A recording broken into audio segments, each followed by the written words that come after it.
Oh, we've now got 50. Maybe we can start, Clem. We can give it a start, maybe. Yeah. Yeah, mostly intros at the beginning. Yeah. Cool.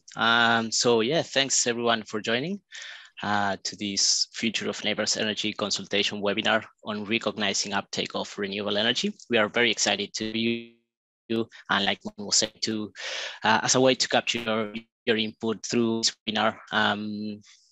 So I would like to start by acknowledging that I'm presenting this webinar on the last day of people, and that we meet from the various other Aboriginal lands across the state and Australia.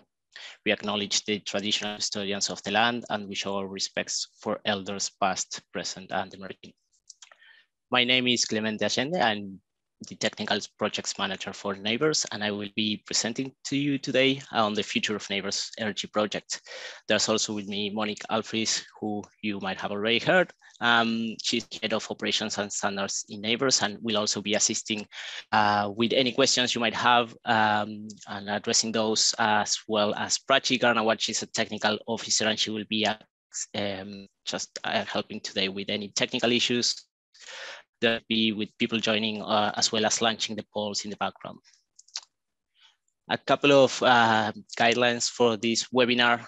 You might see you have both the Q&A button as well as the chat box. Please use the Q&A button to submit any questions during the presentation.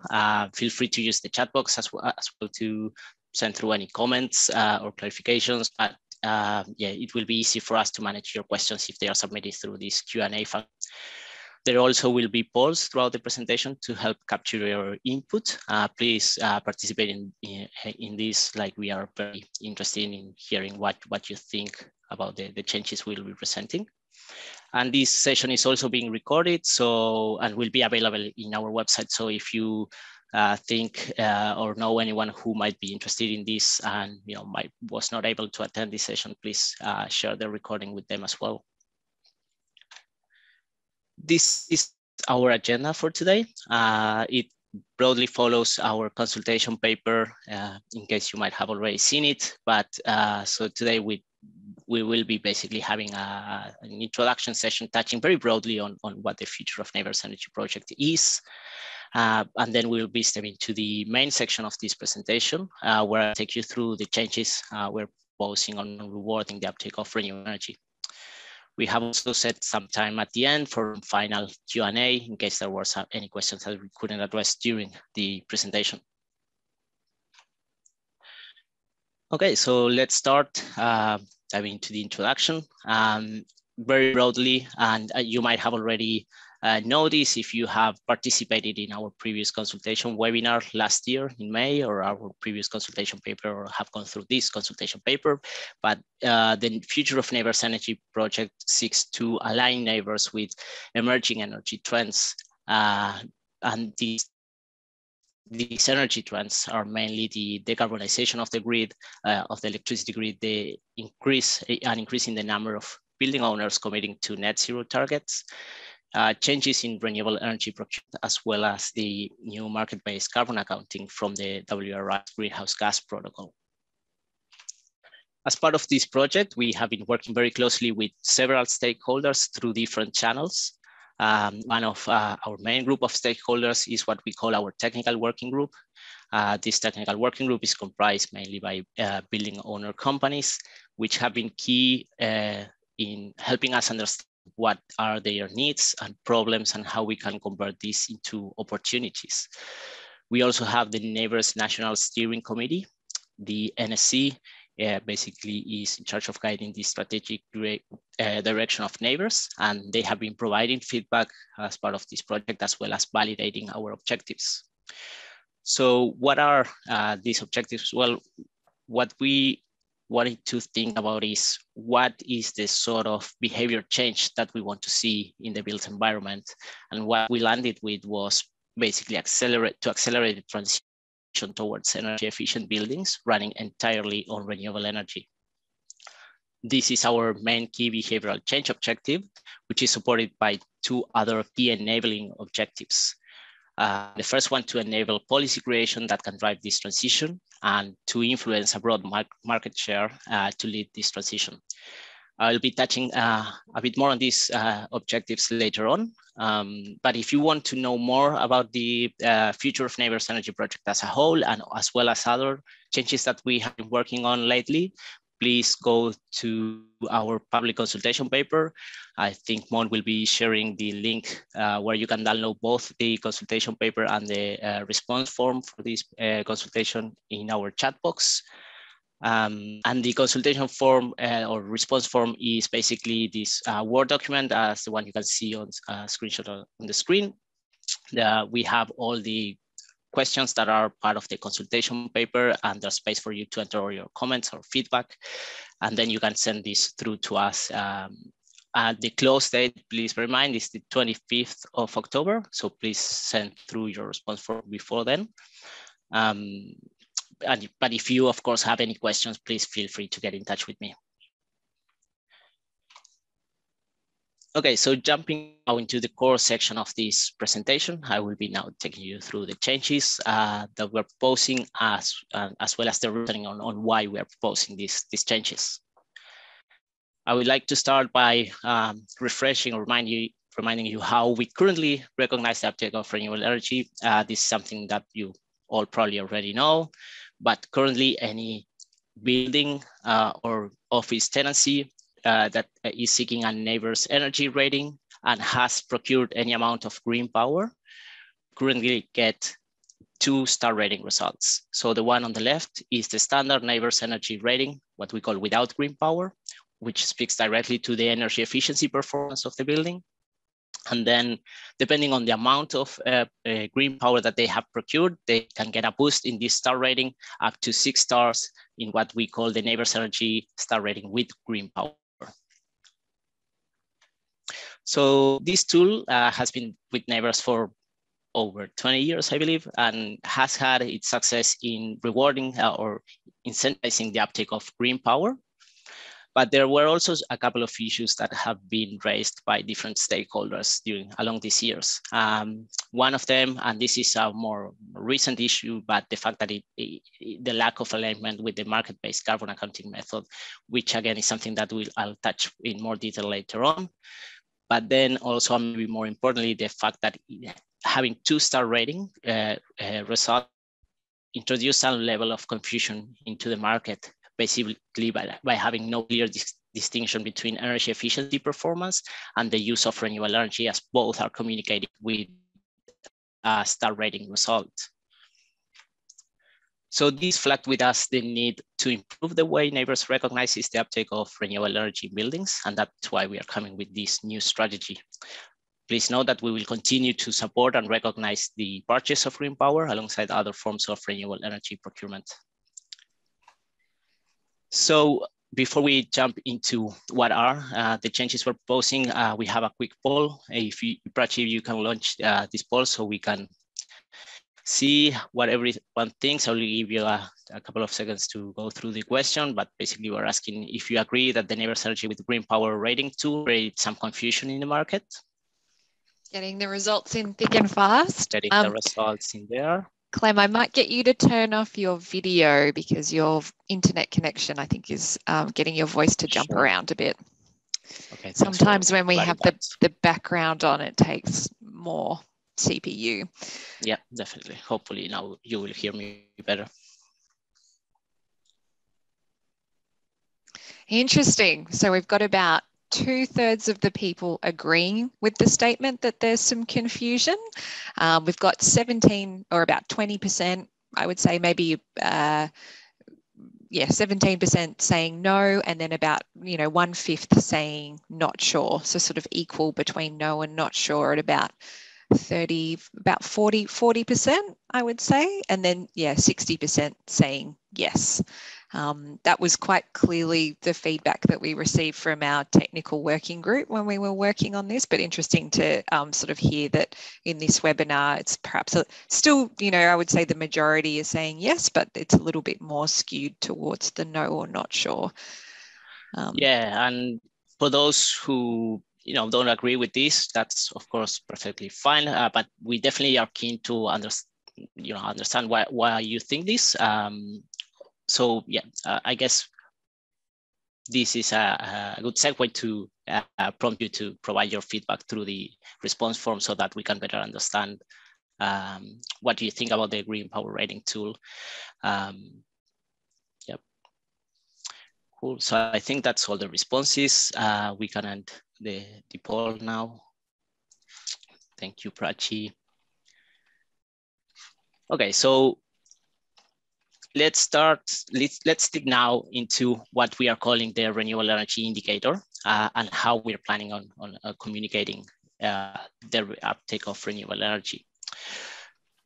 Before I dig into the details of this new tool, I just want to acknowledge the fact that we are no longer pursuing a net zero certification. And I'm mentioning this because you might recall from our previous consultation webinar that this was part of our one of our intended outcomes. We were working on this certification, but as part of our work with our stakeholders, it was established that this was not something they needed and not something that they would be using.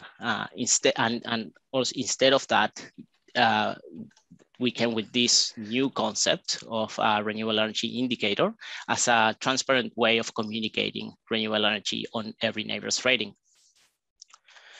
So what exactly is this? It's basically a percentage figure which shows how much energy used by a building comes from renewables. The image you're seeing on screen is, just bear in mind, some mock-up. It's a way of for you to kind of grasp this concept, but it's not exactly how it will be presented in the in your rating certificate. This the final design of this prototype will be is something that we are working on right now. So a couple of points on how it works. It is disclosed with every neighbor's energy rating. It does not change the star rating results. The total energy used by the building will be capped at 100%. This means that all sources of energy will be converted to kilowatt hour, and the renewable energy will be represented by a portion of this percentage. So basically, the renewable energy indicator equates to the total renewable energy divided by the total energy consumed.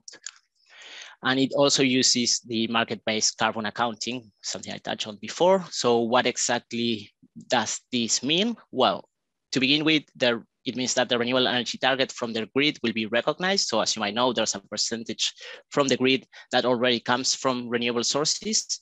And this will be recognized for every building in their electricity consumption. Also, LGCs retired by governments on behalf of consumers will be recognized. This speaks particularly to the program by the ACT, where the ACT government is procuring renewable electricity for all electricity consumed within the territory. Renewable energy from on-site solar systems will also be recognized where no LGCs are generated from that system, or the LGCs generated are surrendered against the premises being rated. Finally, any LGC surrendered from off-site systems on behalf of the building will all be recognized. So what we are also saying in here is that we are also planning on expanding beyond green power. This is something that you might have already heard, but we will be recognizing non-accredited green power LGCs, so those that are surrendered directly to the clean energy regulator. Again, that's a change that you can read more about in our consultation paper. I'm just going to jump in there, Clem, because we've just had, just go back to the previous slide, we've had quite a few questions on the differentiation between on-site and off-site solar. Okay.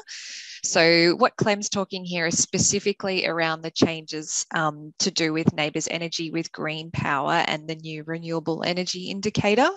On-site and off-site solar in our neighbours' energy tool are going to be treated the same way, which is that if you have on-site solar on your building and you currently get the benefit of that in your neighbours' energy rating, that will remain. And we're not talking about any changes to do with the neighbours' energy rating and the way that we deal with on-site solar there.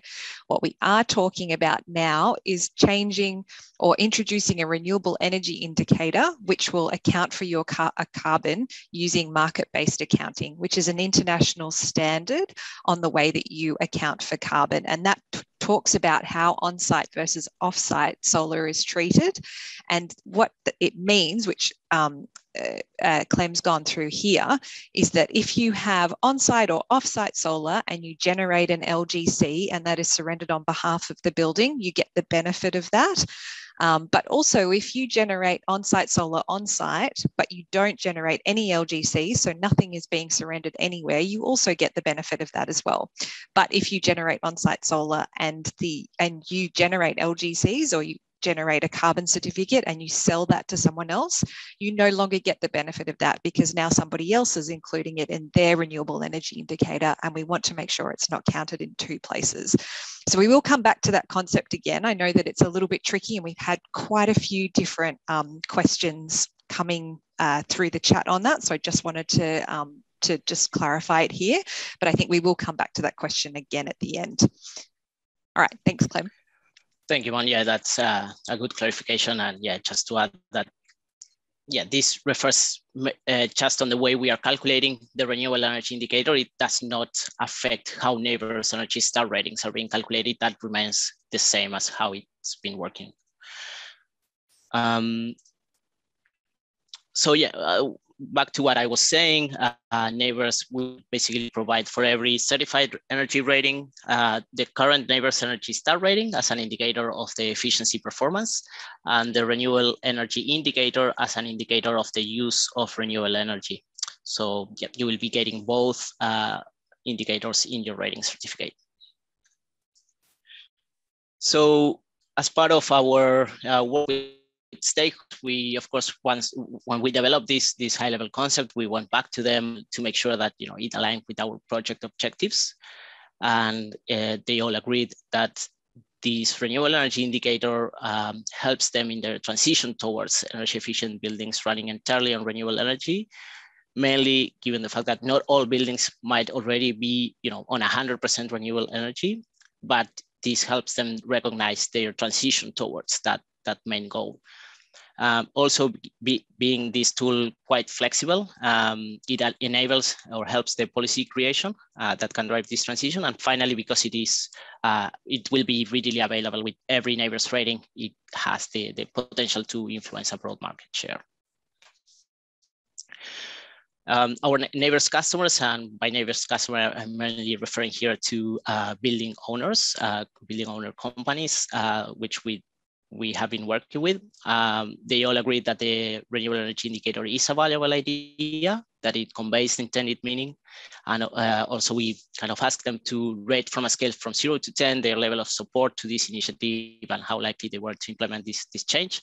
And they all the average rating was of 9 out of 10. So yeah, great support from the industry here. Okay, so time for a new poll. Prachi, if you can launch the poll for this section. We want to hear your thoughts about what we have just presented. So we have 2 questions in this case. We'll give you a couple of minutes to just go through them and provide your response.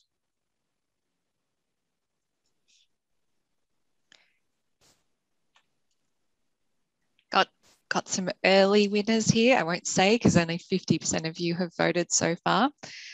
We're still getting quite a few questions coming through on the chat on the clarification between on-site and off-site solar and when LGCs are counted and when LGCs are not counted. There's quite a bit of information on that in the consultation paper. So if you don't get your question answered on that clearly enough today, we are going to answer that again at the end, and Clem's also going to go through some examples. But if you don't get the answer clearly enough today, then please do reach out to us and we can sort of take you through those examples step by step as well. Because I know it does get a bit sort of complicated, especially we have neighbours energy with green power and LGCs and market-based carbon accounting. There's a lot of different things going on there. Do you want to go through the results, Clem? I think we've got 83% of people respond. Yeah, so we have, I think, all the responses coming through already, and kind of a clear winner that all agree that the renewable energy indicator is a valuable idea. There are some people who think it's not a valuable idea and might not help drive the uptake of renewable energy, but I guess in this instance, the great majority agree with those two statements. For those who don't, again, that's of course perfectly fine. Please provide your thoughts with more details in our response form. There's quite a few people coming up with not sure as well, which is really interesting to see. And I wonder if part of that is that, the concept is a bit complex and difficult to understand. If so, definitely put your questions in the chat. Otherwise, it might just be that you just don't know, because we need to get it out there and we need to see. We're in the same situation as well. So yeah, thanks, Glenn. Yeah, and we will go through some kind of case scenarios in here, which are also in the consultation paper. And hopefully this will help kind of understand this concept a bit better. But if it doesn't, then yeah, please get in touch with me. I'm keen to discuss and help you go through these concepts and understand them in more depth. Okay, cool. I think we can close this poll by now.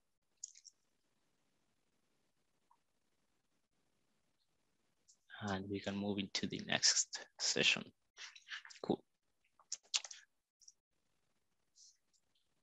Okay, so now, as I said, I will be taking you through a number of different scenarios that hopefully will help clarify any doubt you have on how this works.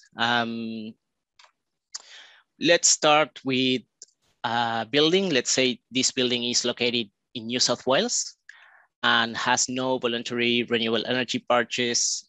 It does consume all kind of main three sources of energy: electricity, gas, and diesel, and has no on-site solar generation. So this building is getting currently a 5.5 neighbors energy rating under the current system, and it does not get a neighbors energy with green power because it has no, it hasn't procured any amount of green power. Under the new system, this same building would be getting, of course, the same rating result. As I mentioned, these changes don't affect how we calculate the neighbors energy rating. But they also will be getting this renewable energy indicator sitting at 15% in this case. And just to go in a bit of detail of how this 15% is calculated, as I mentioned before, this building is getting the benefit of the renewable energy target from the grid. Even though it's not procuring separate to this any amount of renewable energy, they still get this benefit, and it's added to their renewable consumption. And this renewable energy target or renewable power percentage is currently sitting at 18.5% as disclosed by the Clean Energy Regulator. So that basically means that 18.5% of their electricity consumption comes from renewable sources. But when adding back the other sources of energy that this building uses, which are gas and diesel, and comparing to the total energy consumption from all three sources, this 18.5 goes down to 15% as the renewable energy indicator. This might become a bit clearer in the next example as well. So let's say we have this exact same building, but this time we say that this building is located in the ACT. So this building, again, was getting a 5.5 neighbors energy rating. But now this same building with the same amount of consumption from all three sources, and who is not procuring any sort of renewable energy, gets a 83% renewable energy indicator. In this case, again, the building is getting the benefit from the REDs, but it also gets the benefit from the fact that the ACT procures renewable electricity for all electricity consumed within the territory. So 100% of their electricity consumption comes from renewable sources. But when adding, again, back the gas and diesel consumption, their final renewable energy indicator is of 83%. Okay, so let's move to a completely different building now. So this is an all-electric building, and this building purchases 100% of renewable electricity through green power. It is getting a 4.5 neighbors energy rating together with a 6-star neighbors energy with green power, given that it uses 100% renewable electricity through green power. In this case, the building would be also getting the benefit from the RED. And what this means is that in order to obtain this 100% renewable energy indicator, in this case, the building will not have to purchase 100% of the electricity imported from the grid as as green power, but rather the 81.5% of the remaining electricity that does not come from this renewable energy target. So 18.5 already is recognized by the red, and then 81.5 is what the building needs to purchase in order to obtain 100% renewable energy in the indicator. Because there's no gas or diesel consumption in this case, 100% of renewable electricity means 100% renewable energy. Okay, so case study C, this is a property in Queensland, which again consumes electricity, gas, and diesel. This building purchases 100% green power and voluntarily retires 100 LGCs. Sorry, I said 100% green power, I meant 10% green power, and voluntarily retires 100 LGCs. Just remember that 1 LGC equates to 1 megawatt hour of consumption. Currently, this building is getting a 4.5 neighbors energy star rating result and a 5.5 neighbors energy with green power rating results. With the changes, this building would still be getting that 4.5 neighbors energy rating, but would be getting a 25% renewable energy indicator, considering the red and also the amount of green power and LGCs that this building has purchased and surrendered. Before I step into the final two case studies, just checking on if there's any questions regarding these case scenarios, anything that needs clarification. There's been a fair amount of talk in the chat about the fact that the plus that we're using for this presentation is confusing. It's not part of the final design. We were just trying to articulate that the two are side by side. So the plus isn't there. Totally take your point that it's confusing. So just try and ignore it for the rest of the presentation.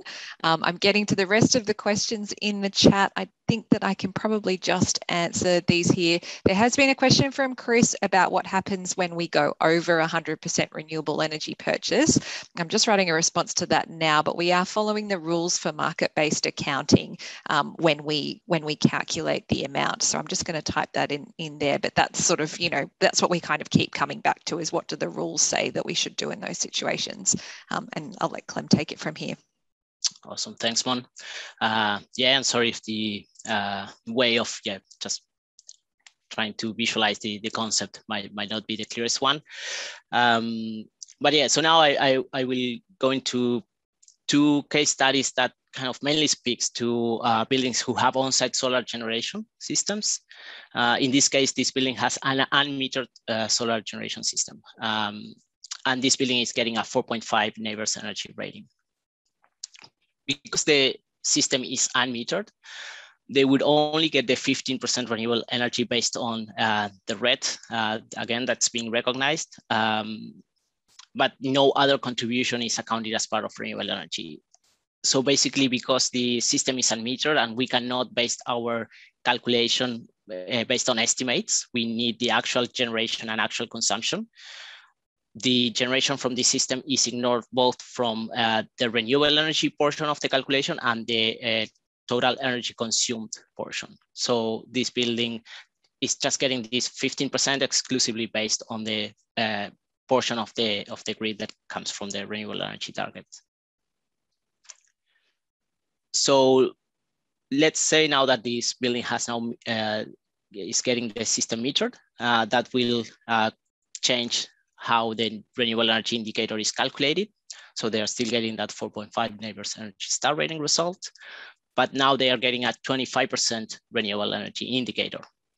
Again, the red is recognized, but because now the system is metered, all that energy, if it is being consumed on site, will be added to the portion of the calculation as total energy consumed, will be added as renewable energy or renewable electricity. So that equates to 29% of the renewable energy. Again, there's a clear step-by-step calculation in our consultation paper. It is in the appendix of the consultation paper. So you can kind of go through those. There are some tables there that I guess will help you get a better understanding of how this calculation works. So yeah, but otherwise I'll be happy to explain in more details if it is still not clear. So getting to the end of the presentation section of this webinar, by now you already guessed the main two changes we're proposing are basically to introduce the renewable energy indicator with all neighbors energy ratings, and as to retire the neighbors energy with green power tool. So I guess that leads the way to our final poll. Raj, if you can launch that poll, that would be great. Thanks so much. So we have 3 questions in here. I'll give you some minutes to go through. Oh, actually 4 questions, sorry. So yeah, I'll give you some time to go through them based on what we just presented.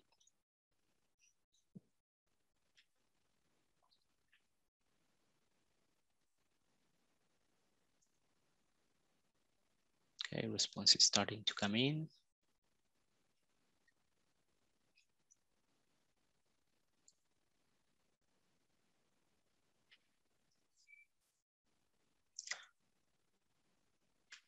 I'm seeing a lot of yes in the support to retire neighbors energy rating tool with green power. That's good to see some alignment there. And just while we're waiting for those responses to come in, I have answered a few questions in the chat, but probably worth bringing a few of them to the wider group. Stephen asked a great question about whether we'll recognise green gas. So at the moment, there's no certification scheme for green gas, but there is certification schemes being considered across government. When those come to fruition and operate in a similar way to how we're seeing LGCs operate, we will consider the inclusion of those, and that's included in the paper. Nilish, you had a couple of questions there about differentiating between on-site and off-site renewable energy, and also some questions around the RET. I think we've answered your questions, but if you're still unsure, please do put something in the chat. I think what you'll see from my responses over and over again in the chat, though, is that if you don't agree with some of the proposals that we've put forward here, they are still proposals, and it really helps to have, you know, sort of clarified written responses on what you think some of these issues are. So if you don't agree, please, or you do agree and you think it's a great change, please do send us a written response as well. So I think we've got 74% participated. Clem, did you want to go through the results? Yeah, so as I was saying, we have a lot of people supporting the retirement of the neighbors energy with the green power rating tool, which is good to see. Again, a couple which don't agree with this. Again, we are keen to hear your thoughts on this. Some people are still not sure. If there are, yeah, hopefully we have a Q&A section now that will hopefully help clarify those who are still uncertain on what these changes mean. There are quite a few which seem to be kind of worried on, you know, what these changes might mean, and, you know, might foresee any issues with the retirement of this tool. Again, and this is, I guess, the very important part where we need to understand what those issues could be, so that we can plan for those and, you know, provide a transition period like the next question 3 suggests. So yeah, a lot of people saying that yes, the transition period will be necessary before completely retiring the neighbors energy with green power tool. So for us to plan for that transition period, we need to understand what are the issues that might be arising and how we can plan for them. So finally, the last question was do you support the introduction of the renewable energy indicator? And 90% of the people say that yes, this might be a good addition to neighbors tools, which is great. Great, so I guess now we have some time for any other remaining questions, or if people still have other questions that haven't popped in the chat or the Q&A function, then now is the good time to do so, and we can go through those. Okay, so I'm just there was a very interesting comment made, which was that Michael said, interesting, does this mean that in locations like the ACT, essentially on-site solar will be invisible because you're getting the benefit of the 100% renewable electricity in the grid, but you can't use any additional electricity that you have to offset your gas and diesel use. So you still get the benefit in your neighbour's energy rating because there's no change to neighbour's energy, but you you can only use up to 100% electricity in your renewable energy indicator in line with the market-based accounting rules. But that's a super interesting case, Michael, that I think we hadn't necessarily considered in the team. So would be great to have a written response about how that might impact some of the buildings that you work with, and definitely something that we'll take further note of. Marcus has asked, how can gas and diesel be offset? And the answer to that question is that they can't, because this is a renewable energy indicator. As I mentioned before, if there is a renewable gas scheme or a green gas scheme that is developed by different parts of government and is being considered at the moment, then we will look to include those certification schemes within the renewable energy indicator as well. But at the moment, there's no way to offset gas and diesel with the proposal as it currently stands in line with market-based accounting. Chris made a really good point. The main reason I think a transition period would be useful would be for informing owners who currently buy large amounts of green power. They may wish to change how much they purchase if they no longer need to purchase as much to show 100% renewables. So I think that that's a really interesting point. And, again, if you agree with that, send us a written response, but that's certainly, something that we have been thinking that we need to take into account when we consider the transition. I'm just reading through the questions now. Okay, so with the removal of the current rating scheme, Phil has written, we have some leases where there is an obligation to achieve a NABERS rating, and if results fall below the rating requirement to purchase green power to meet the lease obligation, we would need to have some mechanism to resolve these types of issues. So Phil, that might be a good one for us to reach out and speak to you about separately with, what a reasonable transition plan could look like to help resolve those sorts of issues. And if after this meeting you think that you can't really capture what you need to capture in a written response, we're always available for one-to-one meetings as well, and we have had some already, so please just reach out to any of the team, and we can set one of those up for you. There is a comment from Tim saying that the inclusion of the grid renewables might be more confusing for external participants to assess or compare results, and I think this might be based on the fact that as the percentage of the grid that comes from renewable increases, then yeah, there's a point there that we might need to review our rating system again as we get closer to 100% renewables from the grid. And this is something that we will be looking into as that transition of the grid moves forward. I think as well what Tim's getting at there is the fact that the RET is 20%. And so, that 20% sort of gets washed into the rest of the voluntary purchases as well. So that's a really good point, and potentially something that we could consider either in the design or on the rating certificate to just, sort of state how much is the RET and how much is voluntary renewable energy purchasing that right. building is undertaking. We've got a comment from Vladimir. This should be done together with a recalculation of the NABERS scale. The average has increased, so it needs to be harder to achieve 6 stars. Totally take your point, Vladimir. That was actually considered as part of this project, and we received quite strong feedback from stakeholders that they didn't want the scale to be reconsidered when we updated the NGA factors. But we will take your comment on notice, and if you feel very strongly about that, definitely encourage you to write a written response to that. Agree with Tim for comparing a site in the ACT versus another not in ACT. Interesting. Thanks for that point. Okay, let's go to some of the questions that we have in our question and answer box.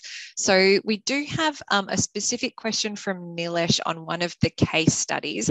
I think, Nilesh, we might have a conversation with you after this webinar to sort of go through those examples one by one. We've got a question from Steve on how will specific purchase for green power as opposed to other forms of renewable energy be recognised in the new arrangements? So Stephen, I know that's something that you're specifically interested in, so we might consult with you separately after this meeting on what that should look like in the rating certificate, how it should be separated out. At the moment, there's no plan to distinguish it in the logo, but we are planning to distinguish it in the rating certificate. But yeah, we will definitely take a note to talk to you about that afterwards. And again, anyone on the call, if you have a view on how that should be done, please let us know or put it in the consultation paper. We also have a comment from Stephen that carbon positive buildings will not be recognised under the new arrangements. No, they are not. We only go up to 100% with this scale. But what we do is reward buildings that achieve carbon neutral through the Climate Active Carbon Neutral program. So what we would encourage people to do is if they want to look at purchasing offsets or they want to look at becoming carbon positive, to achieve then or go for the Climate Active Carbon Neutral certification. And if carbon positive is something that is of real interest to the stakeholder community, then that's something that we can bring up with our partners at the Climate Active as part of the Climate Active group. So we've got quite a few more comments in here. I don't know whether you saw any in there to answer, Clem, while I was answering those ones from the other chat.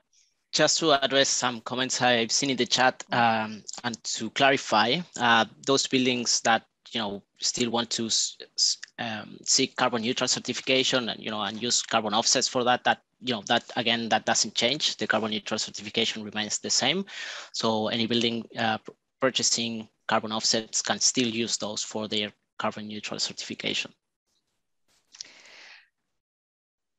Yes, and then we've got some questions in here on the difference between green power and renewable energy. Maybe you want to take that one, Clem. Yeah, sure. So basically, green power is the program that runs this layer of extra auditing into projects that generate renewable electricity. So all of these projects generate LGCs, and those LGCs that are surrendered through the Green Power program get this extra level of auditing and get these accreditations through Green Power. But there's also a way to surrender those LGCs directly with the Clean Energy Regulator, which don't get this Green Power accreditation, which currently we do not recognize as part of NABERS rating, but we will be recognizing moving forward once these changes are implemented. So we have a question from Neha where they've asked, does this mean a building without any on-site solar generation or purchase green power will still get a percentage renewable energy on the certificate because the grid is getting greener? Yes, they definitely will be, because at the moment, everybody in their electricity bills needs to pay for a certain proportion of renewable energy in the grid. So they're actually paying for that renewable energy. And so then therefore they get the benefit of it. And that's in line with the international rules on how we should be accounting for carbon under the market-based rules. If you're interested in reading those rules yourself, I'm pretty sure we have a link to it in the consultation paper. So yes, even if you don't have any on-site solar, you do get the benefit of the renewable energy that you are mandatorily purchasing in your electricity bills, as we all are. So we do have some comments here about buildings getting free rides because they don't necessarily have any impact on the grid. As I've mentioned, people do have to pay for that renewable energy in their electricity bill. And also we are aligning with international carbon accounting rules when we allow people to include that portion of renewable energy. And that was something that was very, very strongly supported by both our technical working group and also our National Steering Committee. And it's in line with the work that a lot of the other organisations that we're aligned with are also doing. So Climate Active Carbon Neutral is moving in this direction, already has moved in this direction. The Green Building Council of Australia also supports the move in this direction. So we want to make sure that we're all aligning and we're all speaking the same language when it comes to carbon accounting for buildings, which is why we've gone down this particular pathway. And tied to that, there's a question on how often will the grid renewable energy percentage will be updated. So that's updated every year by the Clean Energy Regulator, and you can check what that percentage is through the Clean Energy Regulator website. So Neha said as well, will building ratings be calculated based on energy consumption from the grid only, or based on grid plus renewable on-site rooftop solar? So if you're talking about, oh, are you still there? I've frozen. Yeah, but we can still hear you, Mon. Oh, great. Okay, sorry that I'm in a bit of an awkward space there. So for the neighbours energy rating, there is no change. So if you get benefit in your neighbour's energy rating at the moment because of on-site solar, you will still continue to get the benefit of that. For our renewable energy indicator, it's a little bit more complicated. So you get benefit of the renewable energy that's in the grid, and then you also get the benefit of any renewable energy which we can say clearly has been appointed to your particular building. And the way that we do that is either where there are no LGCs or certificates generated for any on-site solar in your building, because then there's no chance anybody else has counted for it, or if you do generate LGCs, that you surrender them on behalf of that building, because then we are 100% sure then that on-site solar is only being counted once. So that's where you get the benefit in your renewable energy indicator. So as we move to net zero targets and, you know, a world where we have to meet our agreements under Paris, we want to be making sure that every unit of renewable energy is only being counted once, not twice, so that we can make sure that we meet those long-term targets that we want to achieve. And that's why we're following the international rules on market-based carbon accounting in line with our other partners that are doing the same as well. Oh yes, there's a link to the clean energy regulator. Thanks for sticking that in there. What is the likely timing of this change to the energy rating? So I just want to be 100% clear that we are not making any changes to the neighbours energy rating. The introduction of the renewable energy indicator will likely happen June 2022, and we will begin we will retire neighbours energy with green power straight away, or we will look to transition it over a period of time, depending on the written responses that we receive from people in this group. I think that's all the questions. Nilesh, I see that your question is still here. It's quite a detailed one on one of our case studies, so I think it might be better for us to talk you through that. Yeah, I will offline. get in touch with you, Nilesh. Yeah. So I think we have a couple of actions. We've got an action to. Oh, have we got a few more comments that have come in? No, I just scrolled up.